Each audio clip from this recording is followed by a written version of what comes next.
système à vol yango neza ko régner makasi ndena ono baboye maman zola na ngai oyebe loko ba yiba na kindoki oyebe loko ba yiba na ténèbres oyebe loko muninga yiba yo camarade yiba yo famille yiba yo service on sala ngo mkolo. OK. Maman na biso moko na Canada na Québec a un problème ya ba poumon. Prière à téléphone, Zamba Longoli maladie wana. Amen. Il y a beaucoup de choses on Zamba zo sala. Mutura mutazana musala on Zamba pese na sela moi. Amen. Okoki jamais kotika makamuna musique obadi ko s'occuper la makaba sala nzambe. Et Bible lobi bien mutu achaka miso na ye. Lisapine na basala nzambe. Nzamba fwa paka mutu wana. Nzamba talisa ngai. Avant kufa obongo na motema. Avant kufa obongo la motema na so biso ya solo e bokanga date ya lelo frère na biso papa na biso avant kufa kofi avant kufa obongo la motema. Il est permis à tout le monde de chanter pour Dieu na yo po yembela nzambe même nanga pas yembela nzambe donc wana na zaku na commentaire au lobelati au Bible lobi on reconnaît l'arbre par son fruit oko ko yembela no nzambe mais quel ba fruit nous opporter na été pour na ko juger na bi ke ba tu bato ba kumisaka ye ba depth ne ba ko attaquer nga mais na lobi ko embela nzambe za permis pour na mutu nyonso soki lelo bato ba souffrir eza système à vol et Satan ba bengi le voleur et soki bato ba ye ba rater lelo zo na ngo tika me vite ba yiba onde ko yiba ezana batu bayiba bango libala ezana batu bayiba bango kitoko ezana batu bayiba bango mayele ezana batu bayiba bango voire même musala ezana batu bayiba bango banque alliance ezana batu bayiba bango bambongo ezana batu bayiba même esengo vie bayiba o santé ministère nzamba pesinga za délivrance et je prie pour les gens nzamba pesinga likabwa ko sakola ko mona ko pesa ba orientation pe ko sambela pona bato baza ba problème spirituel. Et année au depuis to bandi na ebisio maman Cynthia na été pona ça la publicité à Yesu mais église wana oza témoin oyebi comment nzamba utiliser kanga pona bakaya bato eza difficile omoni sacrifice eza ba façon beli liwa eza naturel mutu fa kufa tobo ite le seul moyen pour mutamo na nzambe c'est la mort. Et moi je dis souvent étant que évangéliste et serviteur de Dieu de ministère, la mort est vraiment quelque chose au mutakoyi jamais ko éviter ngo mais okokufa lolengeni kufa eza na ba forme ebele comment na mutake azokende voyage make kufa donc na mutu na ye andima ite ke aokende kufa ya yebi ke nazo voyager nazo traverser de l'autre côté mais akomi na katikati ya mai mbonge sali boatu ekoti mai batu bakufi ozomona keza événement moko boeza inattendu toza na compagnie na biso esalaka ba meuble ndeti madame makambo boye alingi basa ele comptoir alingi basa ele place moko boye abando osala ba perruque kotia ba perruque na ye olingi basa ele armoire olingi basa ele garde-robe bino mo bomona déjà nde bazo illustrer biloko nyonso o netbox esala obengi kana numéro wana olobi ki mama kapasha esakinga bosala ba mesa bosala ba kiti bosala ba cuisine ya wow je dis bien ya wow bomona autour pa na ngana dosa pena émission cuisine d'être na poto basala ba meuble nyonso oyo batalibanda basala o bomona pa to ba meuble na pa to mona na ba meuble na ba mall netbox esala yango yango na recommander bino misala ya mwana ya mboka oyo nazolakisa bino eza misala ya bana ya mboka eza te ke osombi libanda oye nango te misala ya bana mboka bobengi na part na nga réduction kozala bapaka pena baye basaleli yo pena atelier bamontelo biloko nyonso ozala nango besoin mbetu so olingi nyonso bakiti tout ya luxe basala yango bocontacte bango bozala dessus te en tout cas netbox ya bana Congo nzambe apambola yo olandi biso na Kapach télévision bobi ke Kapach télévision tozala te fonctionner mabeka ba pop moi parti près comment ils ont mabeto koye ko la commission sabino mambo belé na ba invité belé bo message plus na pasteur John Dadi toboité mais Kapach TV za pour na bato belé pour na bato nyonso boyebi que prophète évangéliste Ekuchu aza muto pe chalo boko na e katina sika autant to bandaki pena vision awa ye pena mta formula partisan azad moi ko bima bime comment mais azongi lelo habiter Kapach na Jesus na ndako na nga po tobeta masolo parce que évangile pe na batu bandimi bazana besoin koyoka penza évangélisation eza eloko moko ya bien. En tout cas avant tout to kolobela ba actualité parce que za moko na Nzambe ayebi pe moi ba makambo ebele to ko tout no quelques questions oyo ko sala biso vraiment bien po sala pe ba o bazolanda biso bien to ebi ko zobela ozana mbete hôpital ozana problème moko songolo pakala Nzambe a pambola yo ndo kolanda biso awa ozala na biso scotché moto na Nzambe Maman Cynthia oye kale okotinga pe na kovo mais na CPL Makasi ça fait longtemps Maman Cynthia vraiment bonne santé oui santé ça va kolazo batela et puis tout ça qu'on continue toujours na katsa musala Nzambe. OK moi ba cette question na ba olanda biso mbote na nga mingi na maman Colette Kalo na Londres maman wana penza partenaire clé solo bibo c'est que ça va wana bureau na moni Marie Konga be na Londres wana pe bureau à Makasi Konga be ya Marie to pesi mbote na pesi mbote lisusu na maman na biso Marie Claire kabwiti yaza na katsakini. OK ya Marie Claire to pesi ope na pambola ba Makasi bazo simba pena musala et bazalo kwa ba béret rouge nanga sans oublier na on attendité na ko exposer bino nyoso tout est bon mais boyebi ko bosaka na musala nzana boko excusez biso split na biso ba split na biso ça bino capage télévision ça penana tozoka bongisa bomona ke to ba kotoka ba na kotoka bo comprendre biso ba malide na biso eza bloqué sauf ya courant kita mata ba chute bo ka Kinshasa ezala mais bo tenir rigueur te biso to wana ra kopangusa bo bola pa bo cha biso maboko to tonga awa et ça la biso vraiment bien moto na Nzambe qui batu ba noyade o ya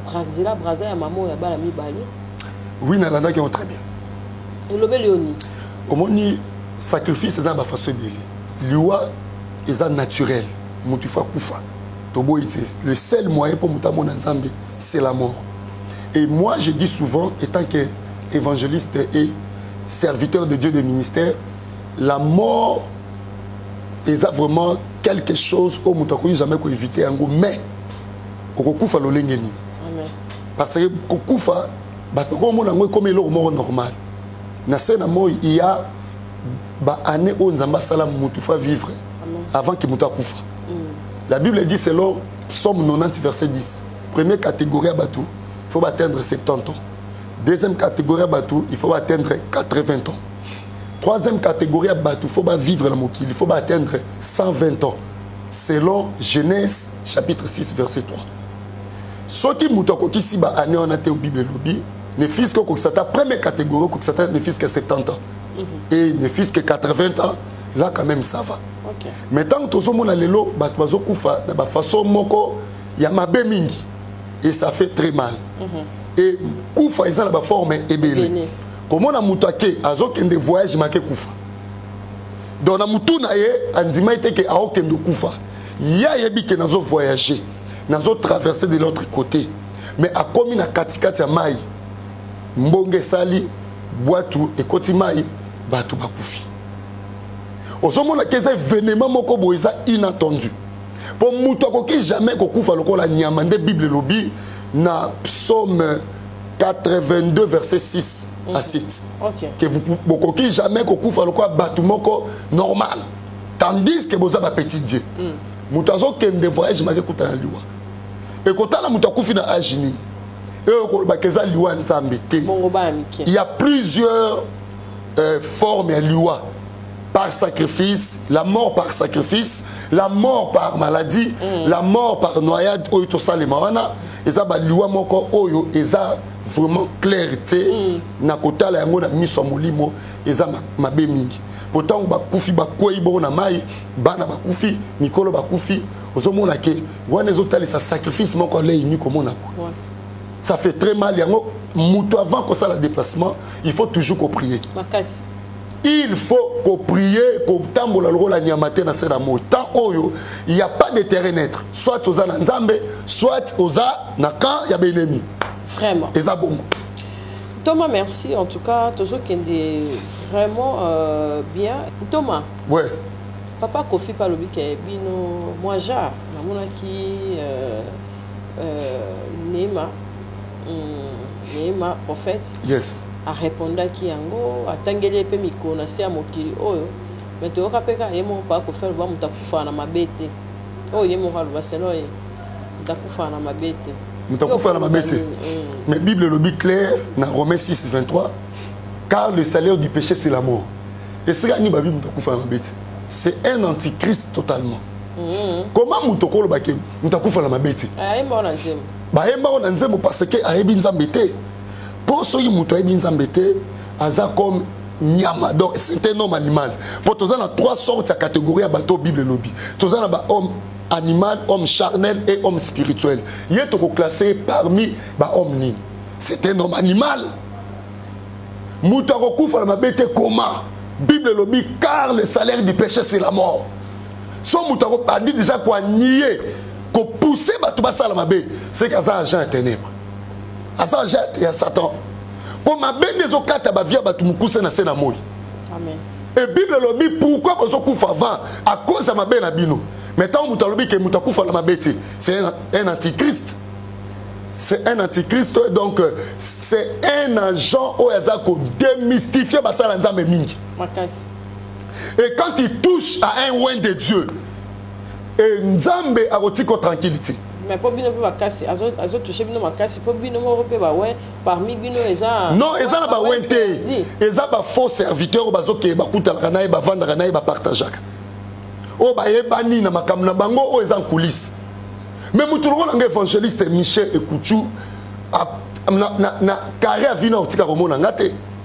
Tant mutozo audace ya kolobe basala nzambe oyebi musala ni basala nzambe basala pona mboko ko intercéder pona bakonza mboka ko intercéder pona bino baser nanga sencha kapache ko intercéder bandeko bolanda nga bazala besoin lisungi ya ba orientation ya ba prophétie ya ba prière est-ce que eso balukia ko sala eloko wana akosala yango te mutu na mutu azana musala nzamba pese na sela moi amen okoki jamais kotika makambo na musique obadi ko s'occuper la makambo basala nzambe.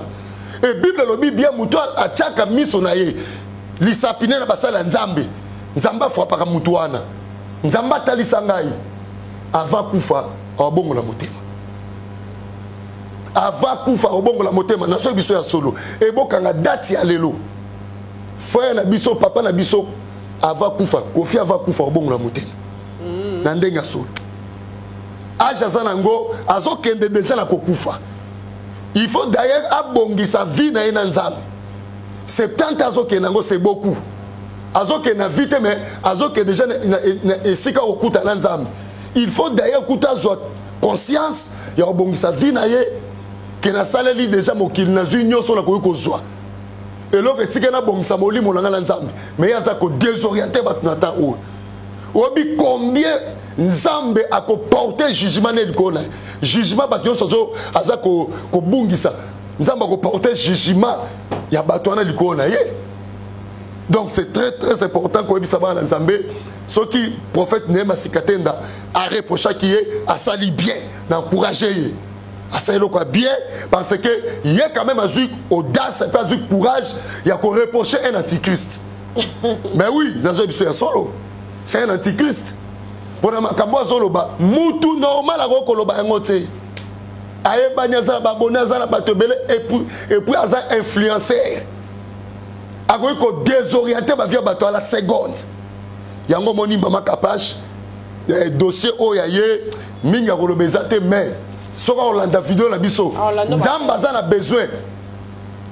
Abongo la motema. A changé. A changé parce que bientôt on coûte à l'ensemble. D'abord, ça n'a pas de kakazo kendebo. Soukane zamabi. Tu es bien musicien bien na Kinshasa na Congo. O ba sala succès ko leke ba bongo la pe mitema. Ba yemba kitoko ko leke ba bongo la mitema. Aleki ba on a ni nelo côté. Et loko zo ko se bongo za mokili. Or mokili ko leka. Na nyoso na yango. Donc c'est très important ma capacité. Merci évangéliste Ekuchu Miché. En tout cas merci d'avoir bazou landa biso. Toujours qui est vraiment très très bien. Frère Ferrego n'a pas aimé dire Mazambe. On a capé antique. T'as des gros bébés linga. Quand il y a des Nzambe ali sumute, n'a pas aimé ba mbela Nzambe. So do bimia la tche Bible na ngala bandote en public. Toi mbela Nzambe, n'a pas féticheur, n'a pas ndoki bango pe ba mbela Nzambe. Pourquoi Kofi pas bien dire voix toi Nzambe. Et ça la Nzambe, et on a lobby, il est permis à tout le monde de chanter pour Dieu. Na yo po mbela Nzambe. Même l'anga n'a pas aimé la nzambe. Donc on a dans ça qu'on a commentaire au lobelati. Au Bible lobby On reconnaît l'arbre par son fruit. Oko ko embela non nzambe mais que ba fruit ni nous porter. Na été pour na ko juger. Na bi ke bato ba kumisaka ye ba depth ne ba ko attaquer nga mais na lobi ko embela nzambe za permis pour na mutu nyonso. Eza kutu débat mo kote na ngosa nango. Mutu nyonso za na capacité o embela même frère Diego za na sima. Ako embela ne penzato. Frère dans la caméra ko embela nzambe même yope. Là il y a pas de débat à faire. Donc à ça na ye loko nzamba toucher a embela za mabete pour kin que sereme et mener à paix à son âme. A embela penzato. Vous comprenez? Basé belé pe ba embela nzambe même mais c'est Kofi pa embela penzato. Abia banda ko kutu boso. Donc nyonso on les a nango kutu. Il n'y a pas de débat. Le débat. Ok. Merci en tout cas, toi, qui est vraiment bien. Nzambe a Pambolayo, papa Miché Ekouchou. Et évangélisation, ok, on dit ça. Évangélisation, en tout cas, maman Cynthia, il y a beaucoup de miracles Nzambe à Saleli Batou dans le ministère, Kobanda Ane Ou. Et Nazo Ebisa Bandeko Bolandanga, Naebike, maman Cynthia Marbasel Nzambe, mais il y a des serviteurs de Dieu oh moko na moko azana capacité au nzamba tsekati spiritualité grâce que c'est ni ministère nzamba pesinga za délivrance et je prie pour les gens nzamba pesinga likabwa ko sakola ko mona ko pesa ba orientation pe ko sambela pona bato baza ba problème za spirituel et année au depuis to bandi na ebisio mama Cynthia na été pona ça la publicité à Yesu mais église ou nous a témoin au yebi comment Nzamba utilise kanga pour na bakaya bato za difficile et j'ai vu beaucoup de miracles ces derniers temps depuis to bandiane. Amen. Na moni moi la moko zonga en vie moi na 12 ans frère azana simaza témoin ba benga biso moi na kufa hôpital ngoza en proximité église je crois yebi et c'est que église azana kamunga na ozone et ba ko benga to koy bo moi na kufi ba ça la certificat de décès pour ba que tia moi na morgue. Koko ya mwana mama na mubanga bi mwana na kufite évangéliste faya na komi boye na moni pe mwana kangi misu pe meke natali ba infirmier natali mama mwana koko ya mwana bi papa sambela nazana frère na tchelo boko na déclarer na combat Jésus-Christ prière soki ya pas même 2 minutes na tcheka loboko na simbi mbunja mwana na sambela bi nzambela lolo ressuscita ki mwana Jairis au ressuscita qui le fils il y a Naïm, il y a veuve Naïm. Amen. Le Dieu que moi je sers, Zambo zongi sang en vie. Miracle ça les mamans no apem, pe maison. Na sisi prière, moi na mi se saka yokanga. Na zo bima la porte ya nini. Ya hôpital, frère za témoin na sima. Moi na kuna mi se fungwami. Vous voyez? Et ça la maman la Québec City. À l'endroit na prière d'attaque parce que dans une chaîne à YouTube. Ça en live, hein? Ça en live chaque 22h, chaque 22h à 23h et puis 5h à 6h. Ok, c'est bien. Maman n'a pas son au Canada, na Québec. Il y a un problème, il y a pas poumon. Prière à téléphone, Zamba Longoli maladie wana. Amen. Il y a beaucoup de choses on Zamba Zosala parce que tant na biso des amouké, mais tant on a koya sima mikolo, toko vendre la peine taliso, tala ba miracle Zamba Zosala, boebo. Et ça tellement ébélé. Et Nzambe si quoi révélé qu'il y a tous ces derniers temps, bato belé bazo souffrir parce que ils ont un système au diable a ko faire fonctionner na ténèbres ali à vol. Surtout ça. Bon, maman Cynthia tikala lo mo mukie po bato balanda ngai. Soki lelo bato souffrir. Ils ont un système à vol. Et Satan va bengier le voleur. Le voleur. Et soki bato ba rater lelo zona ngo tika mais vite.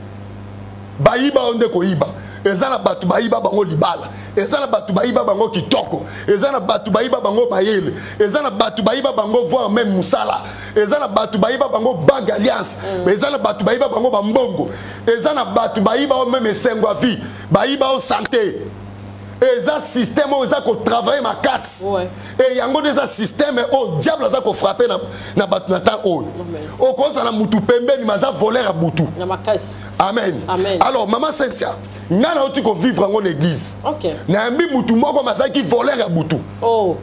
Tikabo. Je te dis vrai. Abonga na moyi. Na moyi ozomone pe o pasteur boy boy.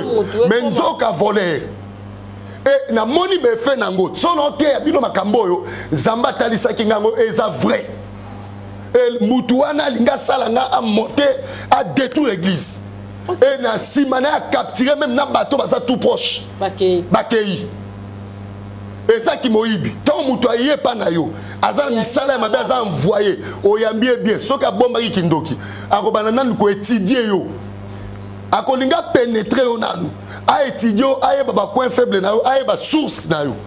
Soki azuba information non tout complet, non à quoi passer malamoko kon application. Au moins on va na mutu pas ayibi o mutu, pas ayibi o caméra, pas ayibi o loko. OK donc système à vol yango neza ko régner makasi. Ndena lo baboye, maman zo na ngai oyebe loko ba yiba na kindoki. Oyebe loko ba yiba na ténèbres. Oyebe loko muninga yiba yo, camarade yiba yo, famille yiba yo, service on sala ngo mukolo. OK. Ndeko mo benga kinga. Ayebi singa évangéliste. Ngai ba yiba nginga mobali. Moi si wana sali capage. Mobali ya ngai akomi aye. Papa lobi ndenge nini. Na bengi sangi ndeko na église aye. Pesa nga kombo mobali apesi. Kombo moi sono zoyeba na yebi. Na sali service. Na zoyebi sa service na 6 après 3 jours. Moi sono beli liboma. Mobali atali makambe comme un peu compliqué. Moi si a commis troublé. Mobali emo na malembe ayeko luka moi si nae. Na minute otolo babo yebi ke na batu mususu. Ozolela lelo mais eloko ozolela ezala mutu monde ayibo yango. Bazo sepela la place na yo. Si. Pourquoi qu'on vanda calme? O silikate on luka mosala nzambe to sale lo service. C'est ça. Eloko ba yibi balanda ka ba récupérer ngo. Amen. Ko vanda te Moïbe a vino a mérité liwa. Moïbe a vino a mérité kufa. Moïbe a vino a mérité azanga kimia. Moïbe a vino a mérité malédiction. Amen. Ezala batu bayiba bango. Na Bible ezali na histoire rebelle na gotel sabat na Bible deux femmes mo bazaki prostituées. Babota même jour moko na butu alaleli mwana na kufi. Atali moninga zaki na profond sommeil ayibi mwana moninga tshepembe na zui mwana ne bembe. Atshepembe la moninga a changé mwana. Au moins ki moyibi. Système na ngwe salaka. Bon muto ayiba yo, il faut poussana. Pembeni ayeba penza. Yango loko na uti komona na église. Muta poussani aluli ayibi akei. Pe biso na sima to sambeli pe to tike na maboko ya Nzambe. To beloko eza ya yo etika la yo. Soki eza ya yo te. Le karma existe. Le karma est réel. Donc, système, il y a des choses où récupérer. Récupération d'abord spirituellement. Quand on prie, on récupère et se manifester physiquement. Donc c'est un peu ça, et ça mon copain à la révélation, n'engala fungola ba na nzambe obaza na besoin to bon de la pona ba kawana. Naza disposer to ko ça la service no bengi numéro na ngeko za afficher, na on ça le service wana.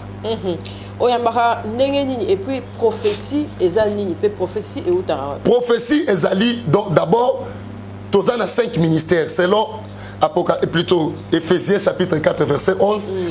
Dans les 5 ministères au Bible Pessi, tu as pasteur, apôtre, prophète, docteur, évangéliste. Dans les 5 ministères, il y a toujours le seul esprit de Eajisaka. C'est le Saint-Esprit. Alors, Saint-Esprit, et Pesa biso bakabunango to benga don. Il y a 9 dons spirituels. La prophétie, c'est parmi les dons spirituels. Tant que tout le monde a prophétie ezali. Prophétie ezali. Kotali sa mutu makambu o Nzambe a préparé. Eza révélation. Kotali sa mutu likambo ekoyela yo. Prophétie est rappelé conjugué dans 3 temps. Il y a le passé, il y a le présent et il y a le futur.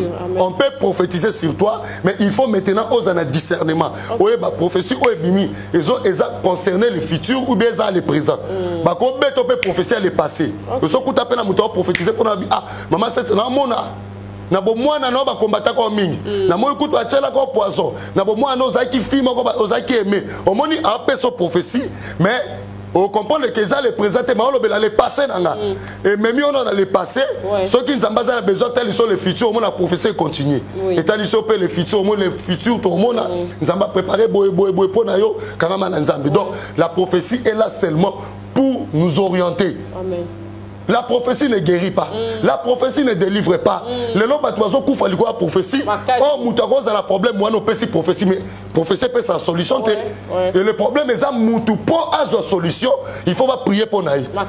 Ton prophétie, c'est pour Namoko, na Sako la Ramakas. Amen. Et quand on prophétise, on doit prier. Oui.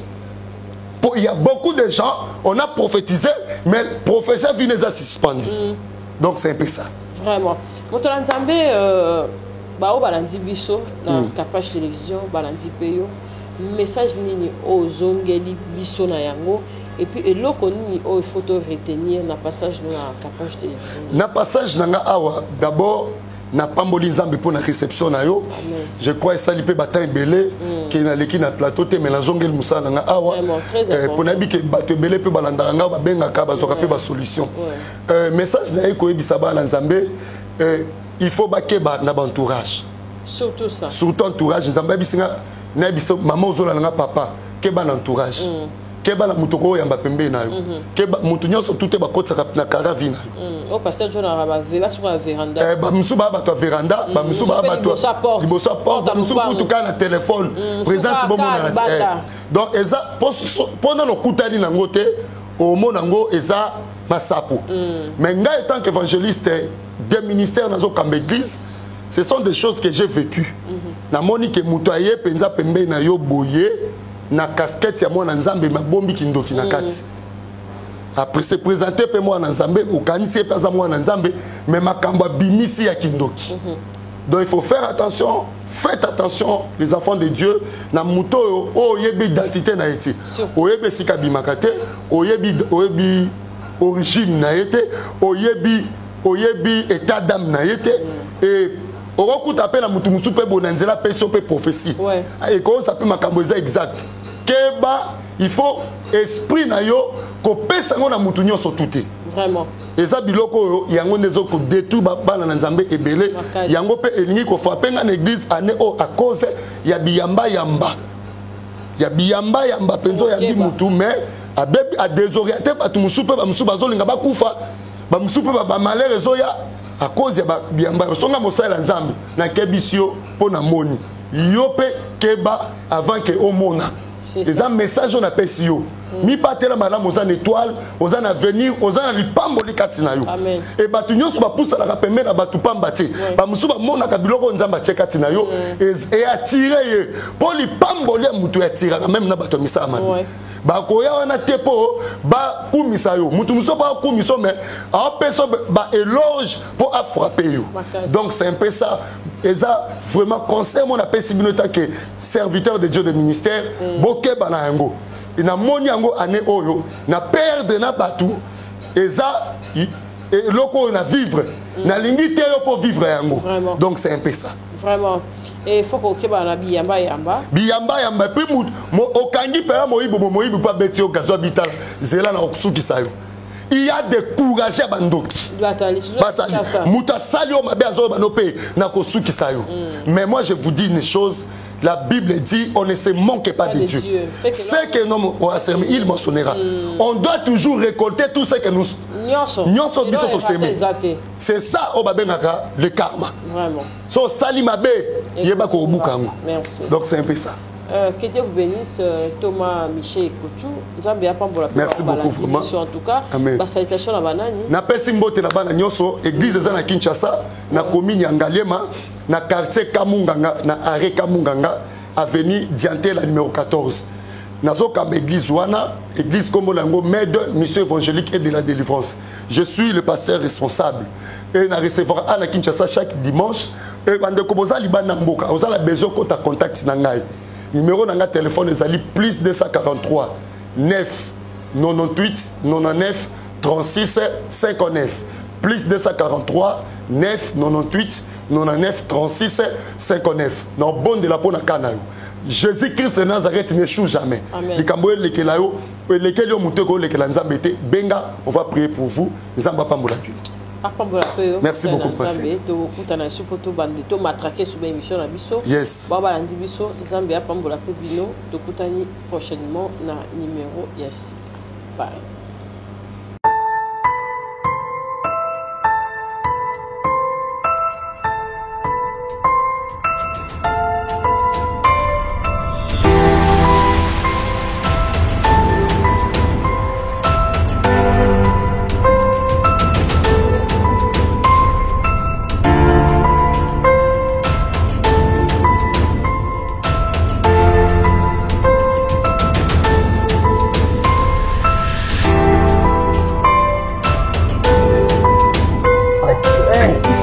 Merci.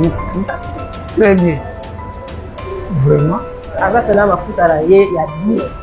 Nous appelons des sites. Oui. Aux adversités. Ça c'est. Donc Martinique cosmétique. Ma sauter. Vraiment. Fin.